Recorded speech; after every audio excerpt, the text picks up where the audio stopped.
కొత్త బిచ్చగాడికి పొద్దెరగదు అన్నట్టు 4 పైసలు వచ్చేసరికి నోటికొచ్చిన మాటలు మాట్లాడుతుంది. ఎన్ని పైసలు ఉన్నాయన్నది, ఎంత గొప్పోళ్ళం అన్నది ముఖ్యం కాదు. మన నోరు, మనం మాట్లాడే తీరు మన విలువ ఏంటో చూపిస్తుంది.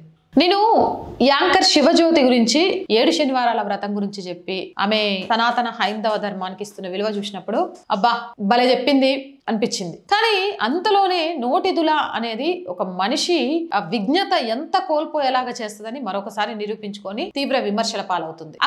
తిరుమల ప్రసాదం అనేది చాలా చాలా విలువైనది. ఆ ప్రసాదం కోసం అనేక మంది ఎదురు చూస్తూ ఉంటారు, క్యూ లైన్లు కడతారు. నీకు తెలుసు ఆయన మహత్యం ఎలాంటిదో. తెలిసి కూడా నువ్వు ఆ ప్రసాదాన్ని ఎలా అవహేళన చేసినావు? మీ అందరికి తెలుసు, ఈ మధ్య కాలంలోనే ఆయన భర్త స్నేహితులతో కలిసి తిరుమలకి వెళ్ళినట్టుంది. క్యూ లైన్ లో నిల్చోక ఓవర్ యాక్టింగ్ చేస్తూ నోటికొచ్చిన కూతలు కూసింది. రిచెస్ట్ బిచ్చగాళ్ళట. అక్క ఎంత డబ్బులు ఉన్నాయి అక్క నీ దగ్గర?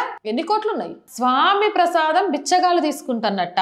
ఇలాంటి వ్యాఖ్యలు చేయడం వల్ల హిందూ ధార్మిక సంఘాలు, భక్తులు ఆగ్రహం వ్యక్తం చేస్తున్నారు.